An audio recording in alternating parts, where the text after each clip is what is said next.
I snuck into the cantina, patting at my neck to ensure my slave collar was hidden under the mechanic's overalls. I had swiped from a nearby repair bay if I could just escape detection for 3 standard time units. XTH would have to fly on to make his deliveries, and maybe, just maybe, I would finally have a chance at freedom. The cantina was packed with a multitude of alien life forms, a hubbub of voices clicking and yodeling, underscored by the flat tones of universal translator units whispering in everyone's various hearing sensors. At the back, though, in the corner, I noticed a table with only one occupant. A biped, probably primate origins like myself, but where I was covered in a sable fur like all of my kind. This being had hardly any hair, its pink flesh peeking out exposed from the extremities of its garment. A small amount of hair covered the top of its head, and a tuft sprouted elaborately curled from under what I thought to be its sentang breathing prascus, maybe as some sort of filter. At the next table, another dozen or so of its species sat chatting amongst themselves, but this one sat alone, an expanse of compressed plant fiber spread in front of it with squiggles of a written language and rudimentary pictures printed on it. Perhaps if I could strike up a conversation, Zath and his crew wouldn't find me, being as they would be looking for a solitary hiding escaped slave. I scampered over to the table, smoothing down my pelt as I did so, and pointed at one of the empty chairs at the table. Do you mind? The being looked up from its reading material, contorted its facial features into what I surmised to be a friendly expression, and its voice lowed at me in a speaking voice reminiscent of a 6-legged Volta, a beast of burden back on my home world. Negative self-assistance, young male, diminutive, my translator whispered.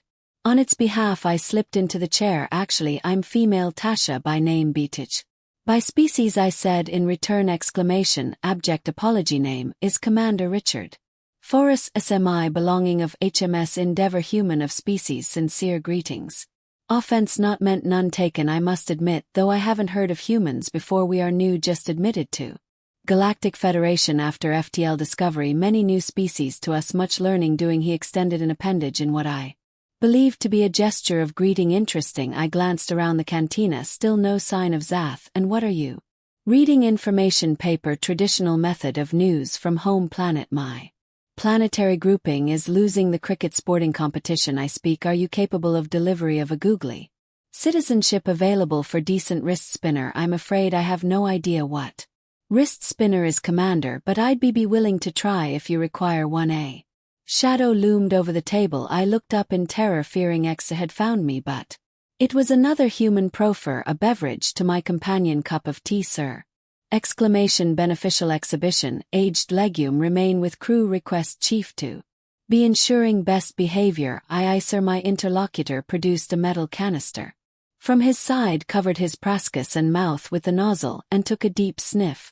I narrowed my eyes at this. Apologies, is pure oxygen. Galactic standard air is a tad unknown quantifier. Best guess small, low for human need. Excess on occasion. Oh, fascinating. My species is the same, and galactic standard gravity setting is about 10% low for us too. Pleased agreement. Affirmative. Gravity much too low. Much annoyance. Require attempt with this. He proffered the oxygen bottle to me. I took it and moved the nozzle near to my nose. As I breathed deep, I closed my eyes as I felt the pure oxygen revitalize me. It seemed these humans and I had some things in common. As I opened my eyes, though, terror swept through me. Behind Commander stood the black chitus bulk of Exa, an evil cadence to the chattering of his mandibles, matched by the 20 crew members. Right behind him. There you are, you treacherous, I'll teach you to run. You'll scream in pain for the whole run to Epsilon 6. One long pincer reached out and grabbed my arm, lifting from my seat. You will learn your place, slave, or die in the attempt. I gibbered in fear and scrabbled at my slave collar as I saw Exec raise the electroshock control in one of its other manipulators, but everything stopped as one of Commander grasping appendages wrapped around X's manipulator, and I could have sworn I heard its chitus carapace cracking under the force of the grip. Apologies, aged legum. Permission impossible. This Tasha not slave is free being. Human breath make shut mouth. Primate no knowledge of what you speak. Tasha is my legal slave under galactic law. And why the exploitive deleted? Are you calling me a legum? Exclamation. Apology. Commander retrieved its translator module from its hearing Sensor with its free appendage flicked a setting with 1 digit and replaced it. Terribly sorry about that, old bean one. Always forgets to enable the dialect settings. My fault entirely. Now, as I was saying, Tasha is no slave idiot. Primate entire BTH race is slave legal by galactic law under rights of conquest. Human have no right of contestation. On the contrary, my dear alien insect chap, do you see we made slavery illegal 1,000 years ago on Earth and enshrined in law a simple truth: the air of England is too pure for a slave to breathe. The moment any slave takes 1 breath of English air, they are freed. Commander gestured to the air bottle that dangled from my hand, still just as I dangled from Ixie's pincer, and she has breathed my air. She is free and under my protection. Then you die with her, human.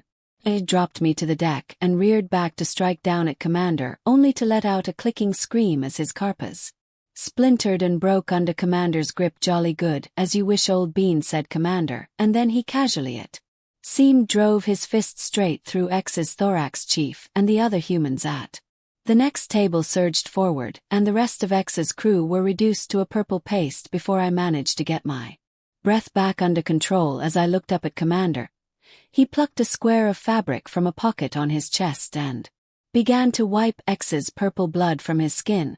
He then picked up his information paper, folded it, and tucked it under 1 appendage. Chief, he rapped out in a commanding voice unlike any I had heard from him before. Sir, signal Earth H's Endeavour is changing her flag. We are now under the West Africa Squadron O, and requests they send a gunboat or 2. I'm about to start a war under the Lord Mansfield Edict. I, Sir. Commander looked down at me and extended an appendage to help me up. Now, my dear, how about you come with us and try that googlia? We do still need a good spinner for the cricket team. I took his hand. Commander Richard Forkasam I Dicky, to friends and family, squinted through the viewfinder from his hiding spot behind some artfully stacked barrels, taking in the details of the freighter docking in the bay just across the way. Are we sure of the identification, Chief? He sub-vocalized into his comms. Is Sir Zillion freighter designation XF 2198, commanding officer XDH, an estimated 27 Zirlan crew and another 50 in slave races, including at least 3 BTH. Manifest claims medical supplies on route to Epsilon. 6 pounds gets you pennies. It's actually narcotics. Putting in for a splash and dash refuel. Good.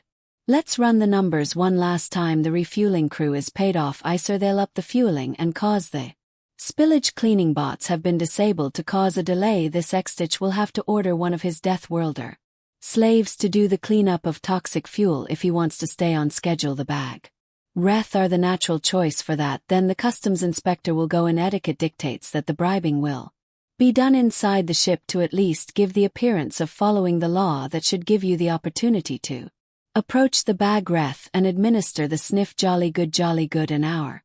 People. 3 sniper teams on Overwatch, 6 individuals on perimeter lookout. Assault team of an even dozen with me in case it all goes tits up. Sir, relax a little. The intel is good and it's all is in the plan. Well, damn it, Chief, you've locked it right up now. Sunshine, tell me how long do plans remain useful? A long-suffering sigh came across the comms. About half of 2 seconds after contact with the enemy, sir, and you've just bloody guaranteed something will go snafu. Thanks awfully, old boy. Everyone say thank you to Chief. Jen Dickey smiled as the 24 crew members hooked into the local secure comms network groaned and thanked the chief petty officer for his slip-up. It did the crew good to have a reason to grouse about their seniors, especially on these covert ops with all their attendant hurry up and wait urgency. Minutes ticked by as the Zillion freighter carefully negotiated the last few yards of the docking procedure, nosing into the bay with the jerky and abrupt movements that were characteristic of an AI-controlled docking-aboard-looking refueling team, assembled, made up of the diminutive reptilian Karth that specialized in menial tasks across the Federation. Given their species' ability to phmatic lean on a mop and stare into space in just about any conditions, they looked about as motivated as a child that had been told to tidy its room. Dicky approved, whilst he wouldn't be too impressed with having them tend to any vessel under his command. No being would be surprised by this motley crew cocking up a simple refueling in defiance of the chief's tempting of the fates. Dicky watched as the first few steps of the plan unfolded like clockwork. The Kareth managed to Direct a spurt of fuel across the extended walkway when trying to plug in the rig. A Ziralin erupted from the airlock, gesticulating wildly with its black chitus manipulators as the crew of tiny reptiles immediately downed tools and settled on their hunches a respectable distance away from the spill.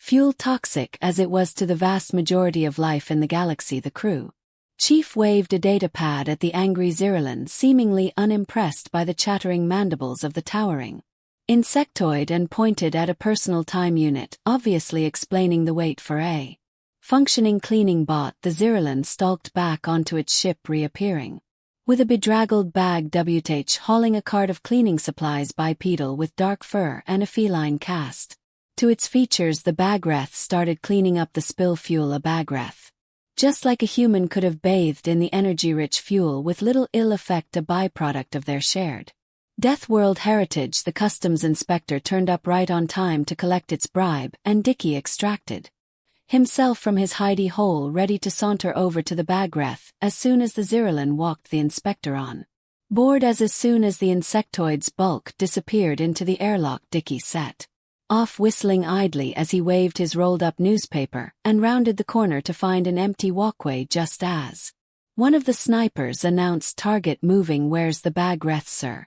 "Sniper 3, I've got it. It's running. It's under the walkway heading towards exit 2. I'm moving to maintain visual." Dickie wheeled about and strode off towards exit 2. "Damn it, Chief, I blame you for this." "Roger that, sir. Assault team moving to cover, sir. Perimeter 2, I have a visual on the target. It just ducked into a repair bay by exit 2. I think it's grabbing clothing. Okay, keep a close eye. Perimeter 2, looks like we've got an escape attempt on our hands. Top hole. I like it. Let's see if we can roll with it, Chief." "What's through exit 2 cantina, sir, but the station has full audio-visual surveillance in there." "Perfect. Our little show can go on ahead with full audio for the Federation's benefit, Chief. You and the assault team get inside the cantina with me. Perimeter reset around the cantina in case the Bag W goes another way. Snipers move as you see fit for coverage. I'm going dark on comms in there for when this shows up on some bureaucrat's desk. Don't want some eagle-eyed camera picking up my earpiece when the authorities review this. Everyone clear?" "Aye aye, sir." As Dickie went through the cantina door, taking care not to pay attention to the repair bay the target was currently hiding in, he saw Chief Jenkins and the dozen members of the assault team double-timing to catch up to him. Stepping inside, he swept the room at a glance and spotted a pair of tables that fitted his needs. Walking up to the first, he looked at the assortment of aliens seated there and tossed a credit chip into the middle of the table.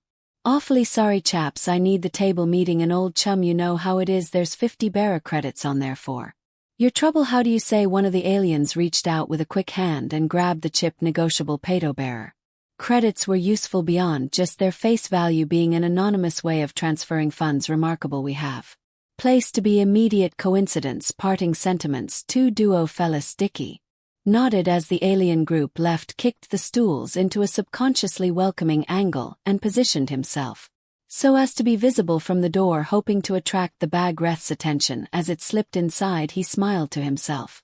As the assault team arrived at the next table, Chief Jenkins, ever the diplomat, took a slightly less expensive route to securing the table, slamming one hand onto the tabletop, pinning the largest occupant with a piercing stare before glancing around at the rest of the grouping and hissing, "You lot do one now." Before jerking his thumb towards the door, they fled like herbivores from a predator. Appropriately, the team settled in ordering drinks through the table interface as Dickie ignored them, spreading open his paper, studying the latest was of the test team touring India back on Earth. As he watched the door out of the corner of his eye, he saw the Bagreth slink in, sticking to the shadows. Now clad in a greasy set of ill-fitting coveralls, saw it look around the cantina, checking all the corners, and he held his breath, hoping that this might just go his way. Success. The Bagreth darted towards him, arriving at his table in a blink, where it pointed at one of the empty stools. "Objection." Its voice purred out in a pleasant rumble, contrasting to the flat tones of the translator. "Of course not. Help yourself, young fellow." Dickie noticed the Bag W positioned itself with himself between it and the door. Good instincts. He was more and more impressed by the escapee. Correction, female, gender name is Tasha, species is Beto. "I'm terribly sorry, my name is Commander Richard Fork. Thmai of HMS Endeavour Humanity is my species pleasure to meet you. I meant no offense not taken confession human not. Known we're new here not long since joined the Galactic Federation after we discovered FTL we don't know many species either yet we have a lot to learn. Chief Jenkins caught Dickie's eye, rubbed his own ear with the comms earpiece in it, and dropped a sign indicating danger coming. The Zealands must have noticed the absence of their bag reth slave. Dickie was on the clock. Interest what reading subject my newspaper old school news from back home. I'm afraid the old homeland is losing the cricket again. I say I don't suppose you can bowl a googly can you will give you a passport if you're a quality wrist spinner. Tasha looked perplexed. Fear.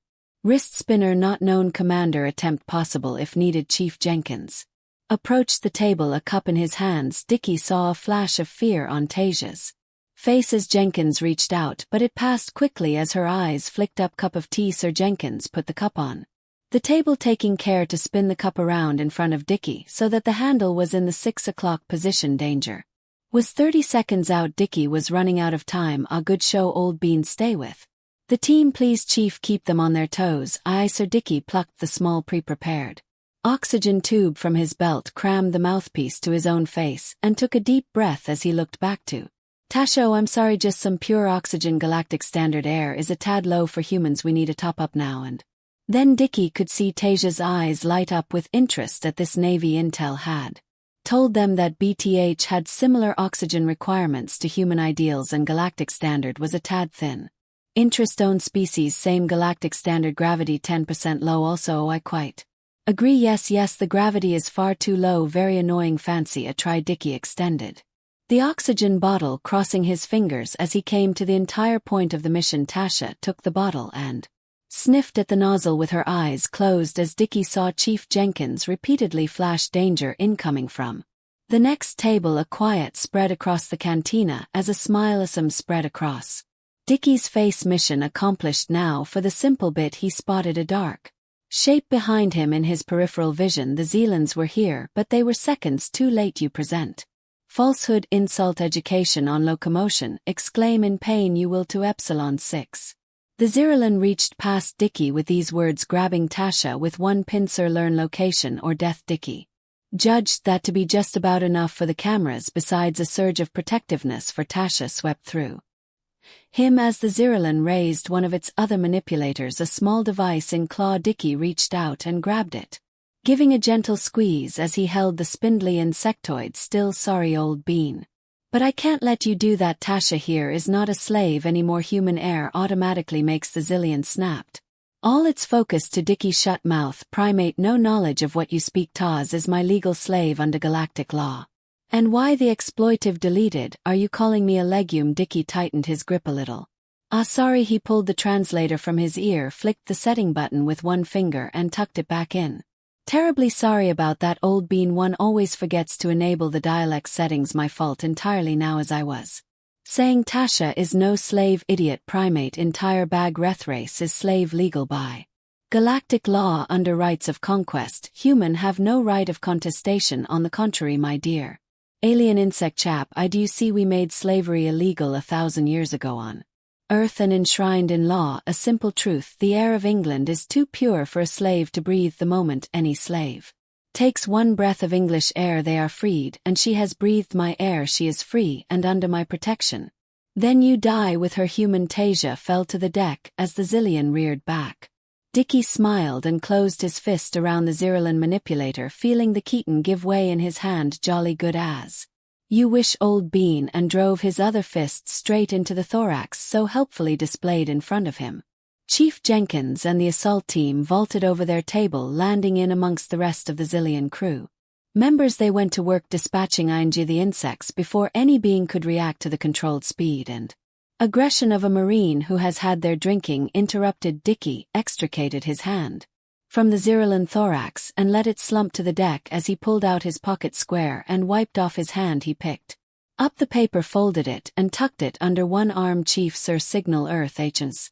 Endeavour is changing her flag. We are now under the West Africa Squadron O, and request they send a gunboat or two. I'm about to start a war under the Lord Mansfield Edict. Aye, Sir. Dickie looked Down at Tasha where she was crouched on the deck breathing heavily. Now my dear, how about you come with us and try that? Googlia, we do still need a good spinner for the cricket team. She reached up and grabbed his hand. Dickie helped her stand time to get her back to the Endeavour before he set off a political bombshell that was going to rock the Galactic Federation to its core. Dickie was looking forward to this.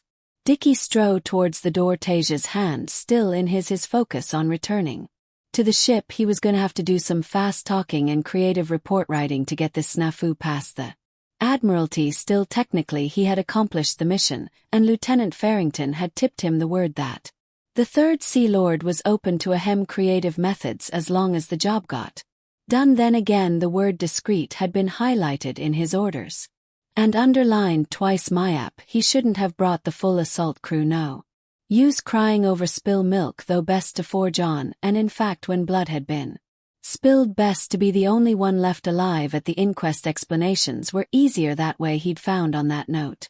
Tasia, my dear, we were under the impression there were about 27 zillion and 50 slaves on that freighter. Is that about correct? Tasha took a deep breath, still clutching onto his hand, and gave herself a little shake as if trying to process everything that was happening to her. Yes, I think so. Lovely. And tell me, how would the slaves react to someone popping into the ship and giving the last few zirillin a touch of the old what for? Tasha paused, her head cocked to one side as she listened to her translator struggle. Oh, I think they would be fine with it, Commander. Jolly good, thanks awfully, Chief. Aye, sir. A quick trip back to the freighter may just be in order. Methinks can't be many of them left by this point. Aye, sir. About half a dozen by my count. Permission to brief the chaps and chap pesses. Indeed, Jenkins. Carry on, Chief. Jenkins spun on one heel and stomped back through the pile of zirillin corpses, somehow managing to thud his shoes into the deck even in the light galactic standard gravity of the station. Okay, boys and girls, you heard the skipper. 6 left and our cover is blown. Prep your weapons. We're going loud and taking the freighter. 10 ticks, then off we savvy. Aye, Chief, chorused the Marines of the assault team as they started pulling out an array of weaponry that bewildered Tasha with its variety. Minutes later, Dickie once again crouched behind his familiar assortment of barrels. Tasha tucked in beside him, looking at the walkway leading to the zirillin freighter airlock. It appeared the cleaning bot had been by and the bribed refueling team had finished their work and left. When you're ready, Chief. Dickie whispered Chief Jenkins and Corporal Coates of the assault team, a delicate-looking female who looked like butter wouldn't melt in her mouth, and Tasha was fairly sure had but at least 2 zillions to death just 10 minutes prior. Staggered up the walkway, arms wrapped around each other, bottles of alcohol brandished aft, singing what was apparently a time-honored drinking song regarding the number of drinking vessels remaining on a load-bearing structure. As the two came up to the freighter airlock, they stumbled into it, their dense human musculature impacting the metal hard enough to alert anyone on the other side to their presence. Tasia was more and more confused. When had the humans gotten inebriated? What on earth did they think they were doing? This was not how assaults worked. This was the time for stealth. For the pounce they had done so in the cantina, just like a Bagreth would have done, leaping into action at the perfect moment while the enemy was distracted. But now this was folly. She had to speak. Commander, they are going to be seen. The freighter has cameras. Maybe you humans don't know about them. They are remote viewing devices that can just watch. Hissed Dickie. The freighter door was opening. Those poor inebriated humans were going to die. No element of surprise, no room to pounce, no advantage of terrain. Tasha could barely force herself to watch. Sure enough, the first thing out the door was a zillion assault rifle pointed directly at Chief's head. Chief backed up a few steps, saying something to the zillion crew member as Corporal Coates sank to her knees, apparently overcome by fear and alcohol. Tasha twitched, ready to run to assist the chief, when she felt Dickie's hand on hers. Hold on, Metter, he whispered. One more step. Tasha looked back just as Corporal Coates moved one hand, ripping apart the zillion subgenital plate on the abdomen, the other thrusting the bottle of alcohol, now sporting a flaming rag from the spout, straight into the sensitive Oser valve. The zirillin shrieked as flames licked across the tip of its ruined abdomen and ran back into the freighter. The chief and Coates produced weapons from underneath their clothing, and seemingly sober once more followed the screaming burning insectoid inside as the rest of the assault team powered down the walkway at full speed. Wonderful, looks like they have their distractions sorted. I think we should go. Grab our ride, said Dickie as he extricated them from behind the barrels and walked off towards another walkway. Further down the concourse, Tasia skipped to keep up with him, reaching for his hand once more without really considering why she did so. Commander, what was that? That is not how attacks happen. Why send drunk people where they could be seen? Why not strike from concealment like a true predator or from a position of strength? Dickie was perplexed. Do the Bagreth not utilize deception in warfare? He asked. No, Commander. Concealment, yes, and often or advantageous terrain, but how would lying help in fighting? No species does such a thing. Oh, I see. Well, won't this be a fun little war? Dickie laughed quickly and quietly. Tasha, my dear, yes, call me Dickie.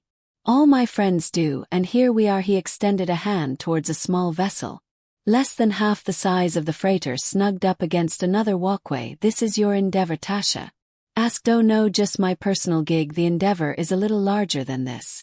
With that, Dickie keyed in a short code and led Tasha aboard. She marveled at the interior, brightly lit, the air was rich, and the gravity high, the highest she had come across on board a space-going vessel. She bounced on her foot pads, luxuriating in the feeling of it. She followed Dickie as he strode off to the prow of the vessel, not wanting to stray far from the human. They entered an open room with multiple workstations, yet more humans sat at them. Dickie draped himself across a centrally positioned chair and indicated a nearby one to Tasha as he barked out, report. One of the other humans turned and rattled off a response. Sniper and perimeter teams aboard, Sir. Chief reports the freighter is ours. All Zirilan Kia slave population, all okay. One injury in the team. Non-serious treatment can wait until we're back at Endeavor. Very well, I guess we should toddle off home then. As you please, coxswain. Aye, Sir. Tasha felt more than heard a hum through the vessel as it backed away from the walkway, catching sight of the space station structure whirling quickly on a view screen as they pivoted and thrust away into the darkness, coming up to half impulse thrust. Sir. Chief reports the freighter is maxed out at this burn rate. Very good. Hold at this and let them keep station. Keep them under our port side and keep scanners at full range. Tasia drifted off into an exhausted sleep as the humans chattered back and forth, unable to believe how her life had changed. In the last hour, some period of time later, she startled awake at the touch of Dickie's hand to her shoulder. Tasha, wake up, old fruit, there's something you should see. Dickie directed her attention to a nearby screen. That's my Endeavor, a tubular ship unlike any other design Tasha had come across was displayed there. She could discern no up or down, no top, bottom, or sides to its construction. She looked closer. It appeared to be an open tube, open through the middle, apart from a complex network of interlocking circles that filled the inner tube like a spirograph gone wild. She looked closer at the display and the extra information the computer was overlaying onto it. What units are these measurements in? Oh, sorry about that. Dickie clicked on a couple of options and the measurements changed to galactic standards. That says this ship is around 600 ceilings long. That's insane. 600 ceilings. Let's see, multiply by 1.6. Yep, that's about a kilometer. Close enough. Dickie burbled happily, obviously proud of his vessel. How do you build ships that big? The power requirements for gravity generation alone on a vessel that size must be immense. No other species builds that large for anything other than gravity-free cargo transports. Well, that's the thing. The gravity doesn't actually need to be generated. It's kind of a byproduct, byproduct of what our FTL drives. Endeavor has 4 of them. She's really quite sprightly for a frig. How in the 7 dodecahedrons of a hell dimension are you achieving FTL? I'm no scientist, but I've been dragged around space my entire enslaved life, and I've had to scrub the stains off engines of every description, but I've never seen one that generates gravity as a byproduct. Well, it's really quite simple. One of the other crew members, SP, spoke up from the next screen. Over all due respect, Skipper, but no, it isn't true. True simple is the wrong word. Let's see, it's hideously complex, quite ununderstandable in fact, but it works. And the chief engineer understands it. He explained it to me. Sir, the chief engineer is insane. Tasha was beginning to like this crew member. He's temperamental, I'll give you that, but he's very clever, sir. He developed a machine to take off his socks last week. See, very clever chap. It was a bazooka and 2 bits of string. We aren't allowed back to that planet. We aren't even allowed to enter orbit. Fair point. Smithers, now shut up while I explain our FTL drive to this lovely lady. Aye, sir. Shutting up directly. Dickie paused and refocused his attention on Tasia now. then FTL and gravity in just a couple of easy, horrendously complicated steps.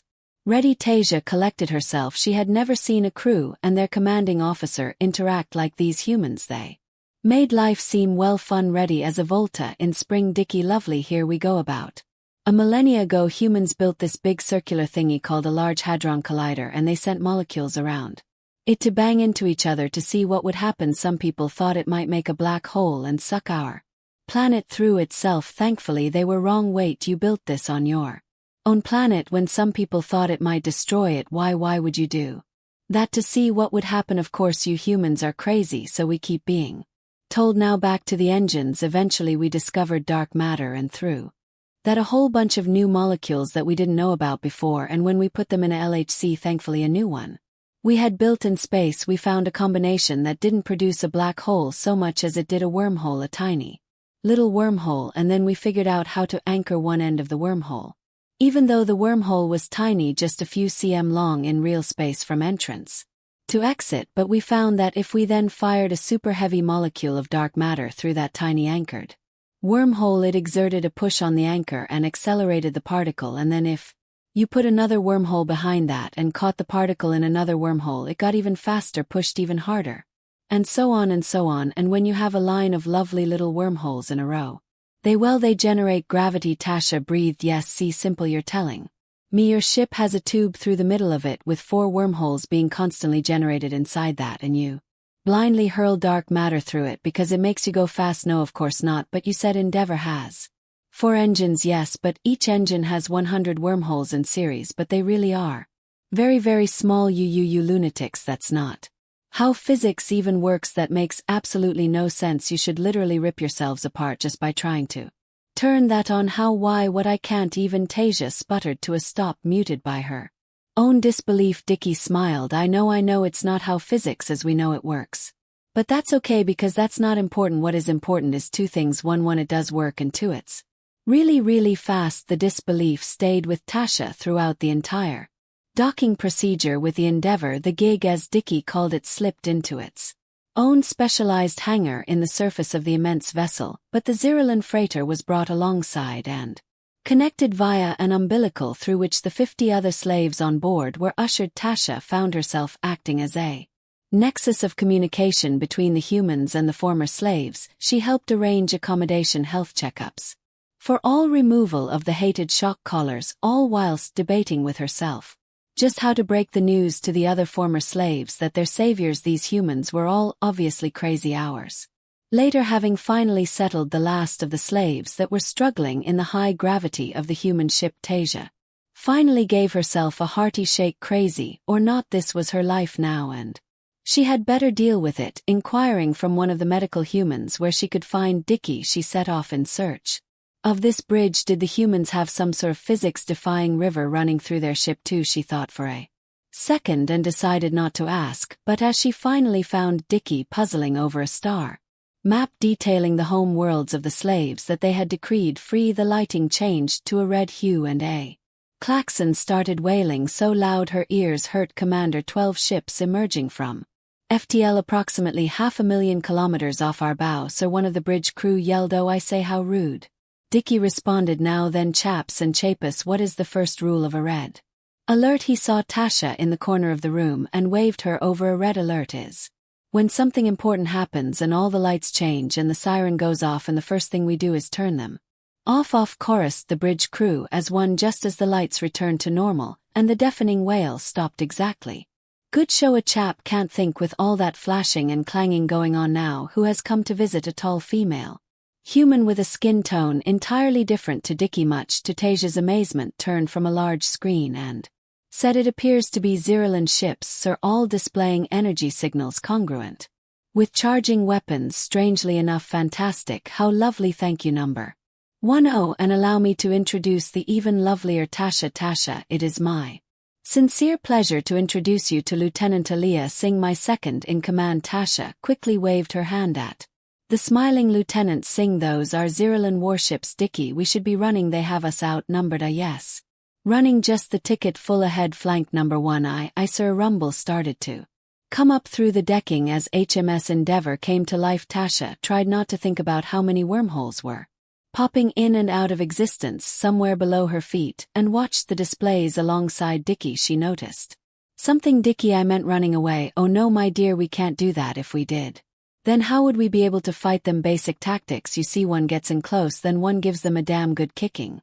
Tasha whimpered. Her first day of freedom was going to be her last, it seemed, hurtled to her death in a ship full of lunatics straight into the teeth of a Zirilan battle group. Dickie spoke. Again, number 1 range, if you please, coming up on 300,000, sir. Thank you. Prepare for a clockwise rotational spin. Aye aye, sir. The Zealands are opening fire. Range is at 250. Oh, poor show, far too early. Still, I suppose that counts as the first shot fired at us without provocation. No less. Make a note in the log and run out the guns. All guns report. Ready and ready for rotation, sir. Range is 200,000. Thank you, number 1, I say. Tasia, if you're not too busy this evening, I was wondering if you would do me the honor of dining with me in my quarters. What, are you mad? We're going to be dead, Tasha shouted at him. Well, barring that, of course. Range 150,000 zillion. Firing again, Lieutenant Singh helpfully interjected. Thank you. Now about that dinner. Tasia couldn't believe this. Madman, fine, she growled. If we live, I'll dine with you. Oh, jolly good. Could someone pass the word to my steward? It will be dinner for 2 in my quarters tonight. Range 100. Dickie looked back to the screens. The 12 warships had assumed a spread formation. All the better to all simultaneously fire at the oncoming Endeavour. Range 50,000. Tenant Singh in toned, and a look of sudden seriousness settled on Dickie's face. Left full rudder, starboard, broadside fire as you bear a rippling thewing ran through the ship. Initiate spin, dorsal, broadside fire as you bear. Barely a second later, the same thewing made the ship quiver. Port, broadside fire as you bear. Ventral, broadside fire as you bear. Tasha struggled to make sense of the readouts. She could see. As far as she could tell, she was standing on a tube of wormholes rolling through space, guns firing from every point of the ship toward certain death, and just one thought was uppermost in her mind. She had nothing to wear for dinner.